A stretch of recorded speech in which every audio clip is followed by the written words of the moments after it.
The use of media materials is protected by the Fair Use Clause of the U.S. Copyright Act of 1976, which allows for the rebroadcast of copyrighted materials for the purpose of commentary, criticism, or education.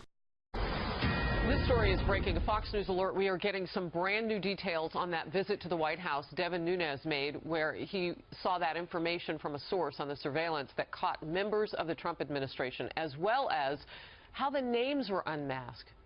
The unmasking of the names of American citizens. Adam Housley joins us now from Los Angeles. Adam, you've been working on this morning. What can you tell us? Yeah, Harris, we've been spoken to by a number of sources for the last couple of days, and it really came to a crescendo this morning because of a report yesterday that apparently outed two of Nunes' sources.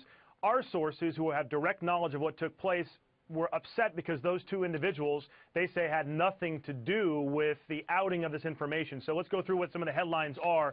First of all, we found and we've learned that the surveillance that led to the unmasking what started way before President Trump was even the GOP nominee. So basically, they started the surveillance to all this at some point earlier last year. The person who did the unmasking, I'm told, is very well known, very high up, very senior in the intelligence world, and is not in the FBI.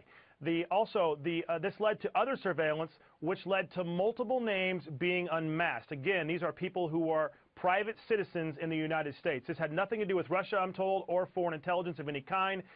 We're also told the people who helped Devin Nunes navigate were the two individuals that the story was reported yesterday about, but they were not his sources. It was a navigation situation. And the reason why they had to navigate, I'm told, is that Nunes learned about this unmasking and who this was taking place back in January.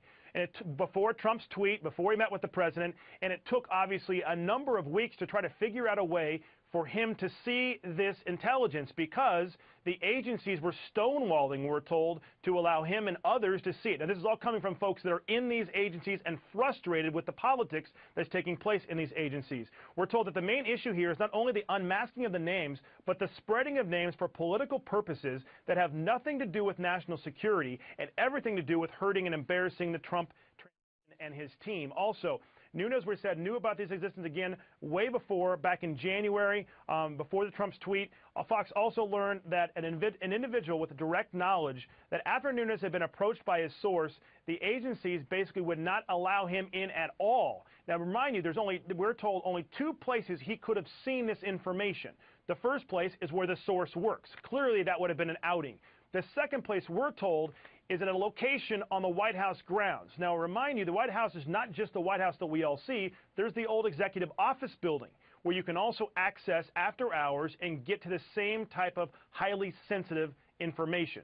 So as you can tell, Harris, a lot of information coming out here. We're starting to get much more details on this as the intelligence community really is battling within itself on this, but it seems like there may be a couple of agencies involved here, and there are a number of people now, we're being told, that names have been unmasked. Again, private citizens in the U.S.